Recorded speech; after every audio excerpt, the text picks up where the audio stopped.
తన రాజకీయ ఎంట్రీ గురించి వంగవీటి మోహన్ రంగ కుమార్తె ఆశలత కీలక వ్యాఖ్యలు చేశారు. ఇప్పట్లో తన రాజకీయ ప్రవేశం లేదని తేల్చి చెప్పారు. రాష్ట్ర వ్యాప్తంగా అన్ని వర్గాల వారిని కలుపుకుని వంగవీటి మోహన్ రంగ మిత్రమండలిని ఏకతాటిపైకి తెస్తామన్నారు.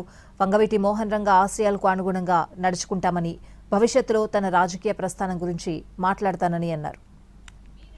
రాజకీయం అనేది నేను కాదు అని అంటున్నా, కాకపోతే ఇప్పుడప్పుడే నేను ఎలాంటి నిర్ణయం అనేది తీసుకోలేదు.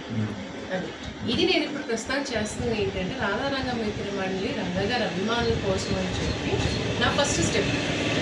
ఇది ఎప్పుడైతే ప్రాపర్ స్ట్రక్చర్ అయ్యింది అనుకోండి, అంత సరిగ్గా రన్ అవుతుంది అనుకోండి, రన్ అయిన తర్వాత అప్పుడు నేను ఏంటంటే రాజకీయంగా ఏ నిర్ణయం అనేది ఇంకా టైం ఉంది ఎలక్షన్స్కి. కానీ ఒకటి, నా రాజకీయ నిర్ణయానికి రాధారంగ మిత్రమండలికి ఎలాంటి లింక్ ఉండదు. ఎందుకంటే రాధారంగ మిత్రమండలిలో అన్ని పార్టీలు ఉన్నాయి.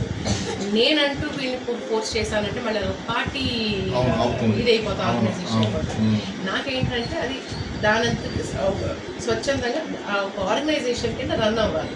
అన్ని పార్టీలలో ఉండాలి, అన్ని కులాలలో ఉండాలి, అన్ని మతాలలో ఉండాలి రాధారంగ మిత్రమండలి. సో ముందు ఆ కార్యక్రమం మీద నేను ఫోకస్ పెడుతున్నాను. తర్వాత నా రాజకీయ నిర్ణయం అనేది తర్వాత ఉంటుంది. అది దీన్ని ఇన్ఫ్లుయెన్స్ చేయకుండా నేను